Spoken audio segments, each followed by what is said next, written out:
Hello, welcome back guys. Again start करते हैं spring boot tutorial. इस सेशन में हम कवर करेंगे जेपीए रिलेशनशिप। लास्ट सेशन में हमने बेसिकली एक सिंगल एंटिटी बनाया था एंड विदाउट एनी रिलेशनशिप। सो इस सेशन में हम स्टडी करेंगे जेपीए रिलेशनशिप्स। सो जेपीए में एक टेबल दूसरे टेबल के बीच में हम रिलेशनशिप्स है वो कैसे डिफाइन कर सकते हैं और उसके क्या क्या ऑप्शंस होते हैं। सो बेसिकली डिस्कस करने से पहले बताते हैं कि जेपीए में हम जो है टोटल 4 टाइप से रिलेशनशिप मैनेज करते हैं। सो बेसिकली फर्स्ट रिलेशनशिप रहता है हमारा 1 to 1, उसके बाद में 1 to many, many to one and many to many. So ये 4 रिलेशनशिप है उसको हम स्टडी करेंगे। और चलो सीधा चलते हैं एसटीएस में और वहाँ पे हम क्रिएट करेंगे ये सारी relationships. Okay, so guys again welcome. And guys अभी भी आप लोगों ने लाइक सब्सक्राइब नहीं किया तो प्लीज़ लाइक कीजिए, चैनल को सब्सक्राइब कीजिए।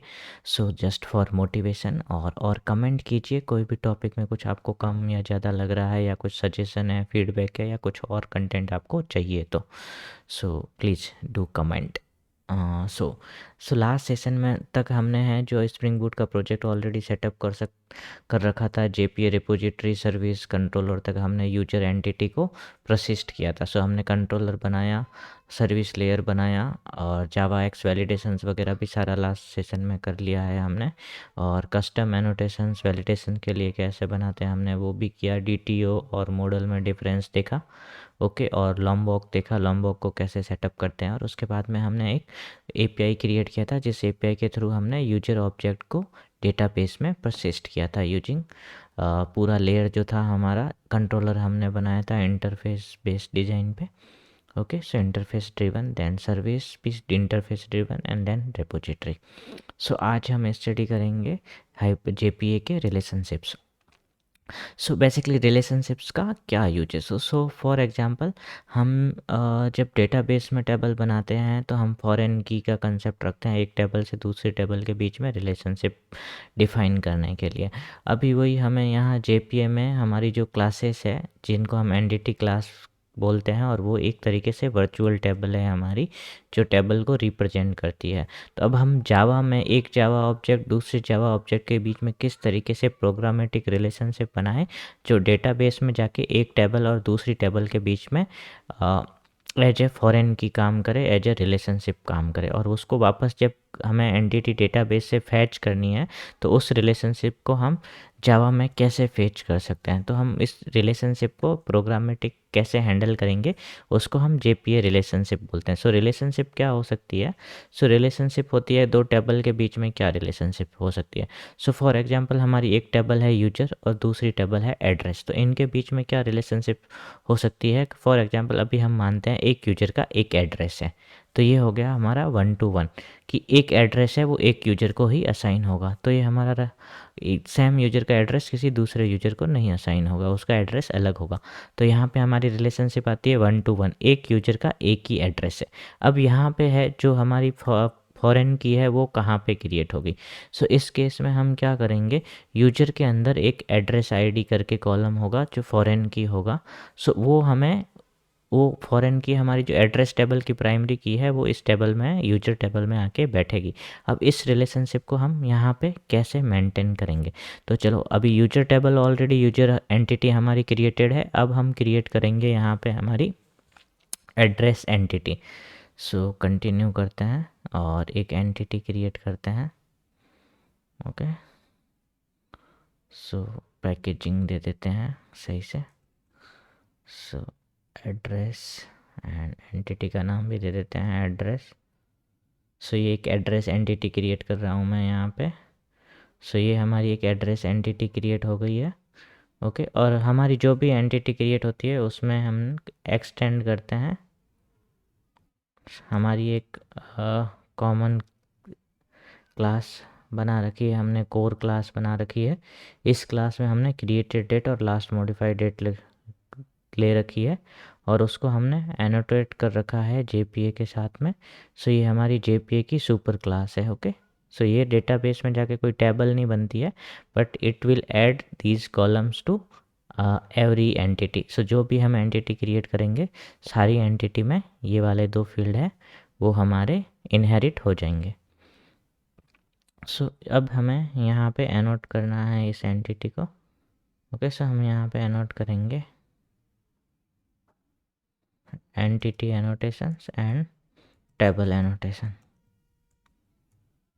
और हम यहाँ पे इसका नाम दे देंगे। सो नेमिंग कन्वेंशन जो भी हमारा है वो हम फॉलो करेंगे for table टीबीएल address. Okay, so ये हमारी एड्रेस टेबल हो गई। अब यहाँ तक हो गया। अब इसके बाद में मेरे पास ऑलरेडी मैंने कुछ मैपिंग सोर्स कोड बना रखा है, तो मैं यहाँ पे पेस्ट कर देता हूँ ताकि ज़्यादा टाइम नहीं लगे हमारा।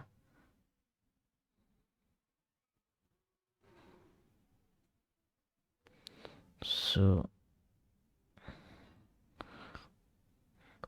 यहाँ पे ये डेटा एनोटेशन है लैम्बॉक का, ये मैंने यूज किया है।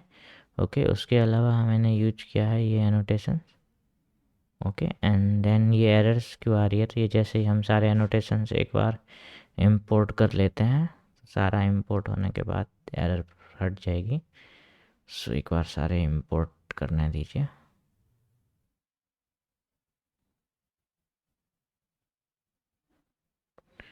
User and this. ओके, सो अभी हम एक्सप्लेन करते हैं कि हमने इसमें क्या क्या। सो हमने यहाँ पे लॉम्बॉक का एनोटेशन यूज किया है डेटा। सो डेटा एनोटेशन से हमें क्या करता है कि getter, setter, required constructor, to string और एट द रेट है इक्वल हैश कोड। तो ये सारे मेथड्स हमें हमारी क्लास में ऑटोमेटिक उसका सोर्स कोड जनरेट कर के देता है। और यहाँ पे कुछ वार्निंग्स आती है क्योंकि हमने यहाँ पे इनहेरिट कर रखा है पेरेंट क्लास को, उसमें भी डेटा एनोटेशन है। तो उस हैश कोड इक्वल से लेके सुपर क्लास का कुछ है ना एरर वार्निंग्स आता है, उस वार्निंग को इग्नोर करने के लिए हमने यहाँ पे ये लगा रखा है कि सुपर को कॉल करने को फॉल्स कर रखा है हैश कोड इक्वल्स में। ओके, सो उसके बाद हमारा आता है कि हमारी जो प्राइमरी की है, तो जो यूजर टेबल में जैसे हमने किया था आईडी एनोटेशन असाइन करते हैं, जनरेटेड वैल्यू है जो हमारी आइडेंटिटी है, ऑटो जनरेटेड रहेगा ये कॉलम हमारा। और अब यहाँ आती है हमारी रिलेशनशिप। ओके, सो अब ये रिलेशनशिप है ये कैसे क्रिएट होगी, तो यहाँ पे हमने एनोटेशन डाला है 1 to 1। सो 1 to 1 में हम यहाँ पे मैप्ड बाय यूज किया है एड्रेस, और कास्केड यूज किया है कास्केड टाइप ऑल। सो एक बार हम ये रिलेशनशिप है यूजर टेबल में भी जाके हमें डिफाइन करनी पड़ेगी, तो वो वाला काम कर लेते हैं। उसके बाद में इसको हम अंडरस्टैंडिंग करते हैं इसकी। ओके ओके, सो यहाँ पे हमारा आ गया 1 to 1। एंड अब हमें यहाँ एक एनोटेशन यूज करना पड़ेगा join column. So join column use करते हैं बेसिकली रिलेशनशिप को परफेक्टली जॉइन मैप करने के लिए। सो अभी यहाँ पे एड्रेस आईडी है, ये हमारा कॉलम का नाम रहेगा जो यूजर टेबल में क्रिएट होगा। एंड रेफरेंस कॉलम नेम जो हमारी एड्रेस टेबल है उसका आईडी कॉलम है, वो यहाँ पे एड्रेस आईडी करके बैठेगा। ओके, एंड देन ये हमारा यहाँ पे वेरिएबल हो गया एड्रेस। और ये जॉइन कॉलम हम लगाते हैं जहाँ पे हमें मैपिंग जिस टेबल में हमें बेसिकली की क्रिएट करनी होती है। तो इस बार हमारा जो है जो यूजर टेबल है उसके अंदर हम एड्रेस कॉलम, एक एड्रेस आईडी कॉलम क्रिएट करेंगे और जिसमें एड्रेस टेबल का प्राइमरी की आके बैठेगा। अब हम जाते हैं वापस एड्रेस टेबल में। अब यहाँ पे आप देखोगे यहाँ पे हम क्या यूज करेंगे, हम यहाँ पे जॉइन कॉलम नहीं यूज करना है, हमें यहाँ पे केवल एड्रेस करके यूज करना है। जो हमने यूजर टेबल में वेरिएबल दिया है उस वेरिएबल को हमें यहाँ पे मैप्ड बाय में यूज करना है कि जो हमारा ये ऑब्जेक्ट है वो मैप रहेगा इस डेफिनेशन के साथ में। ओके, और यहाँ पे हमने दिया है कास्केड टाइप ऑल। सो मैपिंग साइड है, इसमें हम कास्केड टाइप ऑल रख रहे हैं कि जब भी यूजर ऑब्जेक्ट है वो डिलीट होगा तो एड्रेस जो है वो कास्केड किया हुआ है type all. So basically delete ही नहीं, कास्केड हम बेसिकली कास्केड प्रॉपर्टी है वो हम कैसे किस लिए यूज करते हैं। सो कास्केड प्रॉपर्टी का यूज है जब भी आपकी पेरेंट जो जिसमें फॉरेन की या प्राइमरी की आपने डेफिनेशन जो रिलेशनशिप बाइंड कर रखी है, वो जब पेरेंट टेबल आपकी डिलीट होती है, अपडेट होती है, मॉडिफाई होती है, तो उसके साथ आपका चाइल्ड टेबल में क्या क्या ऑपरेशन होना चाहिए। सो कास्केड है, इसकी क्या क्या वैल्यू रहती है, परसिस्ट रहती है, मर्ज रहती है, रिमूव, रिफ्रेश, डिटैच, तो ये सारी वैल्यू रहती है। और कास्केड ऑल यूज करते हो तो ये आपको ये सारी प्रॉपर्टीज एक साथ दे देता है।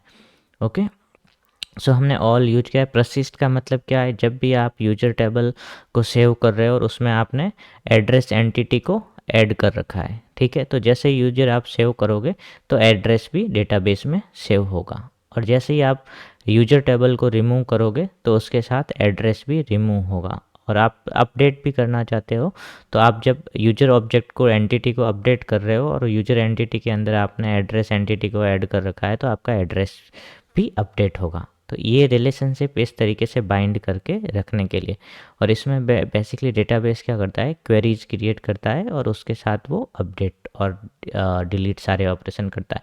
सो बेसिकली कास्केड किस लिए यूज करते हैं, हम एक एंटिटी को दूसरी एंटिटी के साथ बाइंड करके रखने के लिए। और बाइंड करने में कब कब बाइंड होनी चाहिए, केवल सेव के लिए, अपडेट के लिए, डिलीट के लिए, ठीक है, तो ये सारे हम बता के रख सकते हैं इस कास्केड टाइप के साथ में। सो हमारा केस क्या है, यूजर टेबल है, उसके अंदर हम फॉरेन की के रूप में, अब मैं एक बार डेटाबेस हम देख लेते हैं। ओके, किस तरीके से ये रिलेशनशिप क्रिएट हो रही है, तो हम अभी चलते हैं डेटाबेस में। सो हमने अभी सीखा है 1 to 1। तो 1 to 1 के केस में क्या रहता है कि एक 1 to 1 रिलेशनशिप रहती है, ठीक है। सो एक यूजर टेबल के अंदर एक एड्रेस, एक यूजर के अगेंस्ट एक एड्रेस आईडी रहेगी, ठीक है। So one user can have one address, okay, और one address belong to only one user. एक एड्रेस है जो एक ही यूजर को असाइन हो सकता है, और ऐसे ही एक यूजर है उसका जो एड्रेस है वो उसी को असाइन होगा, किसी और को नहीं असाइन होगा। ओके, सो अब हम हमारा यहाँ पे देखते हैं सेशन, ये है हमारा H2 डेटाबेस। ओके, सो अब हम चलते हैं हमारे H2 डेटाबेस में और वहाँ पे हम देखेंगे कि हमारी रिलेशनशिप है वो किस तरीके से क्रिएट हुई है।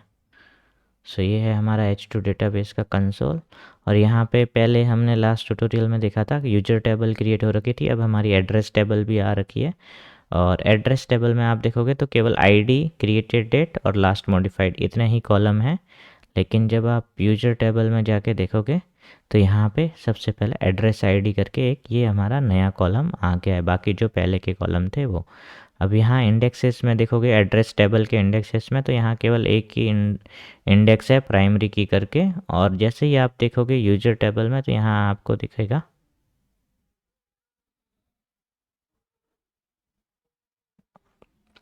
एक प्राइमरी की करके आपका इंडेक्स क्रिएट हुआ है। ओके, और एक यूजर नेम पे आपका इंडेक्स क्रिएटेड है बिकॉज हमने उसको यूनिक कर रखा है, और एक इंडेक्स क्रिएट हुआ है हमारा एड्रेस आईडी का।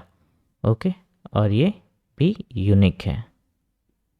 सो अभी जब अपना 1 to 1 रिलेशनशिप रहता है तो उसमें जो इंडेक्स क्रिएट होता है वो यूनिक करके क्रिएट होता है, जैसे प्राइमरी की। रीज़न क्या है कि एक यूज़र टेबल में एक रो के अगेंस्ट ही एक सिंगल एड्रेस आईडी रहेगा, जो एड्रेस आईडी 1 है वो कभी दो बार नहीं आएगा, रिपीट नहीं होगा। तो 1 to 1 हमेशा यूनिक फॉरेन की का रिलेशनशिप रहता है, तो इसलिए हमारा ये एड्रेस आईडी है यूनिक बना है। अब हम दूसरी रिलेशनशिप देखेंगे 1 to many and many to 1। So basically ये दोनों रिलेशनशिप साथ में चलती है, कभी ऐसा नहीं होता है सिंगल रिलेशनशिप ये 1 to 1 ही 1 to many है। सो बेसिकली इसमें जब आप एक क्या रहता है कि सो फॉर एग्जांपल एक यूजर है वो मल्टीपल ऑर्डर सबमिट कर सकता है।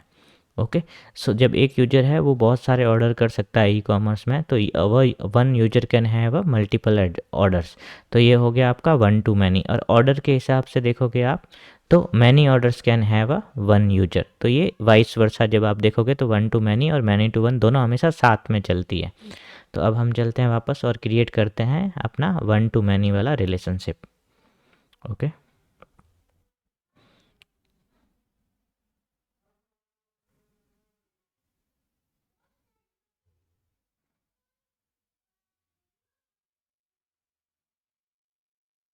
सो अभी हमारा 1-to-1 रिलेशनशिप हो गया। ओके, सो इसमें फॉरेन की है वो यूनिक रहेगी टेबल में। अब हम क्रिएट करते हैं हमारा यहाँ पे रिलेशनशिप ऑर्डर का, यूजर, और एक ऑर्डर क्लास क्रिएट करते हैं।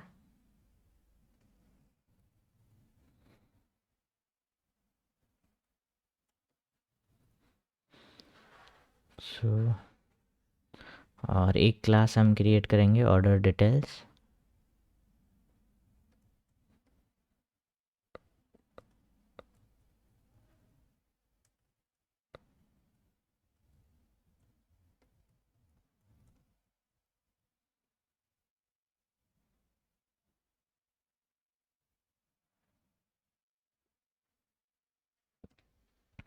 सो मैंने ऑलरेडी सोर्स कोड बना रखा है ऑर्डर एंड ऑर्डर डिटेल्स का। सो सेशन ज़्यादा लंबा नहीं हो इसलिए मैं कॉपी पेस्ट कर लेता हूँ।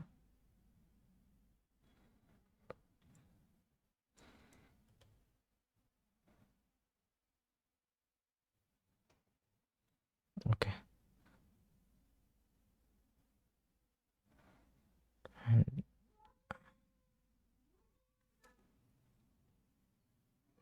सो ये है हमारी ऑर्डर क्लास एंड अब हमें क्रिएट करनी है order details. So order details का भी हम देख लेते हैं एक बार जल्दी से।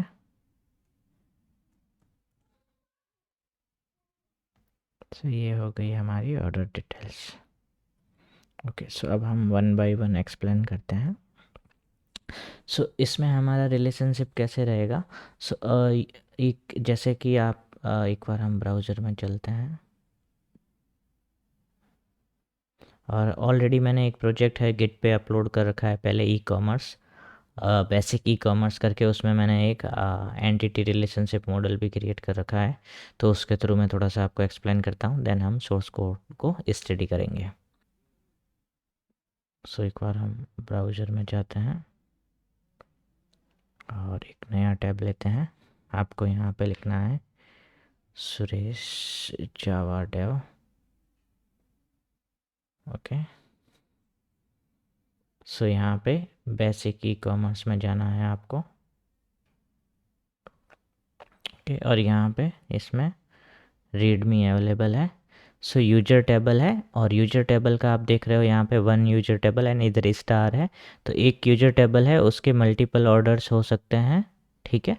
एंड देन एक ऑर्डर है उसके अगेंस्ट मल्टीपल ऑर्डर डिटेल्स हो सकती है। तो अभी हम ये रिलेशनशिप क्रिएट करके स्टडी कर रहे हैं, user, order and order details. So basically user क्या करता है, कोई भी एक ऑर्डर सबमिट करता है और जो एक ऑर्डर है उसके अगेंस्ट मल्टीपल डिटेल्स हो सकती है। फॉर एग्जांपल आप कोई भी एक ऑर्डर बुक करते हो तो उसमें आप 2 आइटम भी खरीद सकते हो, 3 आइटम भी खरीद सकते हो।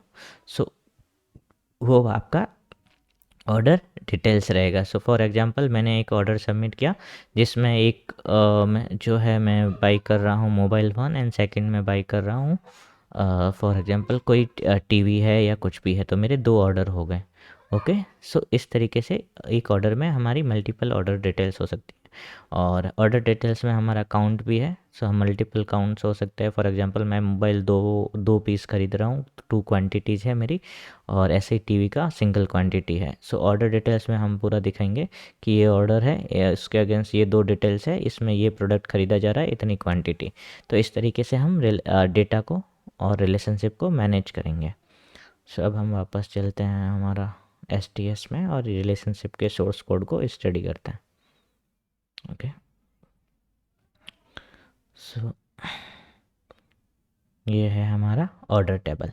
सो यहाँ पे भी सेम है, हमारा जो मॉडल टाइम स्टैम्प है ये सभी टेबल को एक्सटेंड करेगा ताकि क्रिएटेड और लास्ट मॉडिफाइड डेट आ जाए। और इस तरीके से हमने यहाँ पे आईडी कॉलम बनाया है टेबल में and then many to one. So अभी यूजर है, उसकी ऑर्डर के साथ क्या रिलेशनशिप है। So many order can have a single user, मतलब यहाँ पे यूजर में आप जाओगे तो वहाँ पे रिलेशनशिप रहेगा 1 to many, ठीक है। और ऑर्डर में आप आओगे तो रिलेशनशिप रहेगा मैनी टू वन। सो ये क्लास है, इसके अगेंस्ट स्टार्ट पॉइंट आपको देखना है कि यूजर और इस क्लास के बीच में क्या रिलेशनशिप है। तो एक यूजर के बहुत सारे ऑर्डर रह सकते हैं। तो अगर याद रखना है तो उसके लिए मैं एक जस्ट ट्रिक बता रहा हूँ कि आपको रिलेशनशिप वन टू मैनी में कन्फ्यूजन होता है या मैनी टू वन में कन्फ्यूजन होता है, तो आपको उसको कैसे देखना है। सो जिस क्लास में हम हैं वहाँ से इनिशियल पॉइंट स्टार्ट होता है। सो मैनी स्टार्ट में आ रहा है, मतलब जो रिलेशनशिप बना रहे हैं इस क्लास के साथ, यूजर क्लास के साथ करंट क्लास का रिलेशनशिप है मैनी करके, मतलब एक यूजर के बहुत सारे ऑर्डर हो सकते हैं। और दूसरा हम यहाँ रिलेशनशिप देखते हैं, यहाँ पे लिस्ट ऑफ कलेक्शन मैंने बना रखा है, वन स्टार्टिंग में वन यूज कर रहे हैं आप, इसका मतलब करंट वन क्लास के अगेंस्ट मल्टीपल ऑर्डर डिटेल्स हो सकती है। सो इस तरीके से हम वन टू मैनी और मैनी टू वन के एनोटेशंस को याद रख सकते हैं। सो वन टू मैनी हम कब यूज करते हैं, जब करंट क्लास की दूसरी एंटिटी के साथ मल्टीपल डिपेंडेंसीज है, मल्टीपल रिलेशनशिप्स है। So one order can have a multiple order details. So यहाँ पे हो गया वन टू मैनी, और जो ऑर्डर्स है वो एक यूजर के अगेंस्ट बहुत सारे हो सकते हैं, तो यहाँ हो गया मैनी टू वन। ओके, सो अब अभी हमें क्या है, यहाँ पे क्या होगा, जो हमारा ऑर्डर टेबल है उसमें हम एक यूजर आईडी क्रिएट करेंगे। तो यहाँ पे हमने जॉइन कॉलम में क्या दिया है कि जो ऑर्डर है उसके अंदर एक यूजर आईडी आएगी कि ये किस यूजर का ऑर्डर है।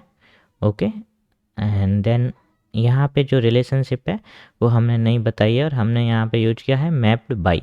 सो रिलेशनशिप है वो कहाँ मेंटेन होगी, तो वो मेंटेन होगी ऑर्डर डिटेल्स में।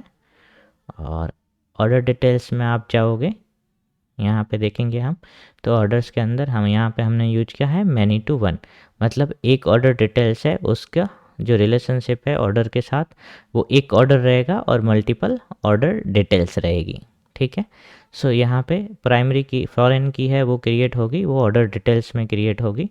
सो अब ये एंड रिलेशनशिप हमारी क्रिएट हो गई है वन टू वन और वन टू मैनी, दो एग्जांपल हमने देख लिया। अब एक बार हम इस एप्लीकेशन को रन करेंगे और डेटाबेस में देखेंगे किस तरीके से रिलेशनशिप क्रिएट हुई है।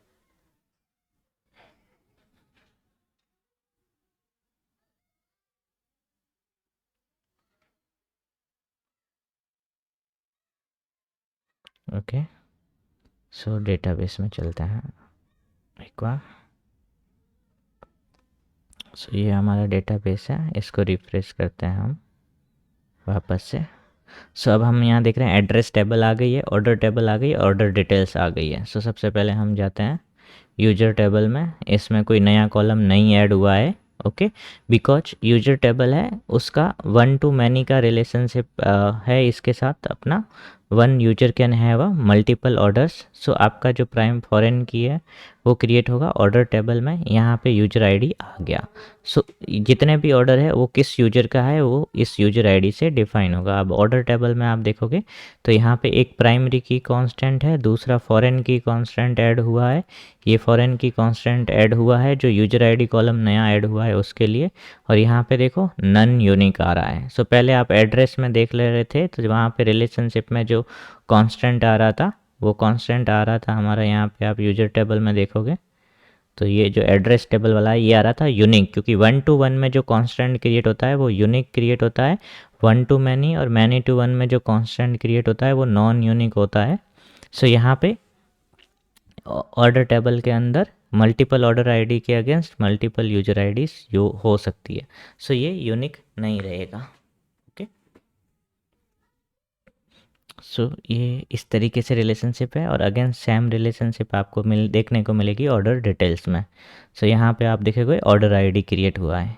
ओके, सो ये हमारा ये डायग्राम है, इस डायग्राम को देख लो। तो यहाँ पे यूजर टेबल में एड्रेस आईडी है वो एक यहाँ पे नहीं है कॉलम, ऑर्डर में आप देखोगे यूजर आईडी आएगा और ऑर्डर डिटेल्स में ऑर्डर आईडी आएगा। So one user star multiple orders, one order stars multiple order details. Okay, so ये यहाँ पे रिलेशनशिप यूजर में ऑर्डर का रिलेशनशिप देखोगे तो रहेगा वन टू मैनी, और यहाँ पे आ जाओगे आप ऑर्डर्स में तो ऑर्डर्स और यूजर के बीच में रिलेशनशिप है वो है many to one. Okay, and then आप ऑर्डर डिटेल्स में आ जाओगे, ऑर्डर्स में हम देखेंगे ऑर्डर्स और ऑर्डर डिटेल्स के बीच में रिलेशनशिप तो वन टू मैनी, और ऑर्डर डिटेल्स के आ जाएंगे तो ऑर्डर्स डिटेल्स एंड ऑर्डर के बीच में जो रिलेशनशिप रहेगा वो रहेगा many to one. Okay okay, so ये था हमारा हाइबरनेट रिलेशनशिप। एंड अभी नेक्स्ट सेशन में हम कंटिन्यू करेंगे, उससे पहले एक टॉपिक है वो मैं और बता देता हूँ आपको। सो मोस्टली लोग कंफ्यूज होते हैं उसको लेके, सो वो हम डिस्कस कर लेते हैं। एक एनोटेशंस प्रॉपर्टी है, तो उसमें काफ़ी लोग कन्फ्यूजन होता है कि उसका क्या मीनिंग रहता है। सो यहाँ पे हम जब हम वन टू मैनी है, मैप्ड बाई है, कास्केड है, इसके साथ हम एक और प्रॉपर्टी यूज कर सकते हैं ऑर्फन करके, ऑर्फन रिमूवल। सो ये ऑर्फन रिमूवल है, इसका दो वैल्यू होता है ट्रू या फॉल्स। ओके, सो अभी ऑर्फन रिमूवल क्या है? ओके, सो कास्केड टाइप का मीनिंग तो मैंने आपको बताया कि कास्केड प्रॉपर्टी है, इसको हम कब यूज करते हैं। सो बेसिकली हमें ये दिखाना है कि जब ये पेरेंट है, ऑर्डर के साथ में क्या कब कब ये ऑर्डर डिटेल्स के साथ क्या क्या ऑपरेशन होने चाहिए। तो अगर ऑर्डर सेव हो रहा है, प्रसिस्ट हो रहा है, तो उसके साथ ऑर्डर डिटेल्स भी प्रसिस्ट हो डेटाबेस में सेव हो, तो आपको कास्केड टाइप केवल प्रशिक्षित रखना है। और आपको क्या चाहिए, जब ऑर्डर के साथ कुछ भी हो रहा है तो वो सारे ऑपरेशन ऑर्डर डिटेल्स में होने चाहिए, सारे रिलेशनशिप। तो हम यहाँ पे order details use, cascade type all use करते हैं। तो ऑल में क्या होगा, ऑर्डर जब भी सेव होगा तो उसके साथ ऑर्डर डिटेल्स सेव भी होगी, ऑर्डर डिलीट हो गया तो उससे रिलेटेड सारी ऑर्डर डिटेल्स डिलीट भी हो जाएगी, और ऑर्डर अपडेट हुआ तो उससे रिलेटेड सारी ऑर्डर डिटेल्स अपडेट भी हो जाएगी। ओके, एंड देन हमारा ऑर्फन रिमूवल। सो ऑर्फन रिमूवल कब काम आता है? सो फॉर एग्जांपल, हम जब प्रोग्रामेटिक कहीं पे इन मेमोरी ऑपरेशन कर रहे हैं और हमने ऑर्डर में से ऑर्डर डिटेल्स का कोई भी एक एलिमेंट डिलीट किया है। ओके, सो हमने कहीं पे लिखा है order entity dot get order details, और उसमें से कोई भी एक ऑर्डर डिटेल्स हटाई है। ओके, सो वो ये डेटाबेस लेवल पे क्वेरीज से रिमूव होता है। और ऑर्फन रिमूवल के केस में क्या होता है कि जेपी है वो इस उसको शेड्यूल्ड रूप में ऑर्फन रिमूवल जो एक्शन है इसको ट्रिगर करता है।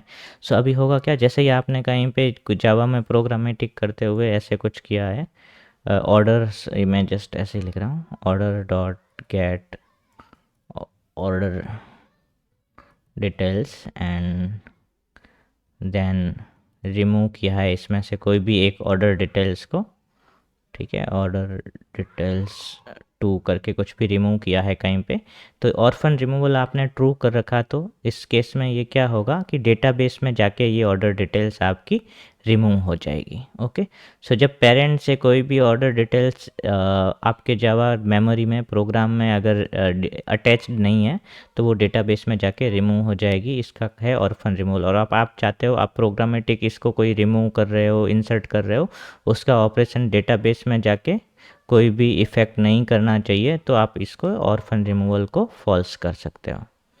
So that's all for this session. अगर आपको ये सेशन अच्छा लगा है तो लाइक कीजिए, सब्सक्राइब कीजिए, कमेंट कीजिए। Thank you.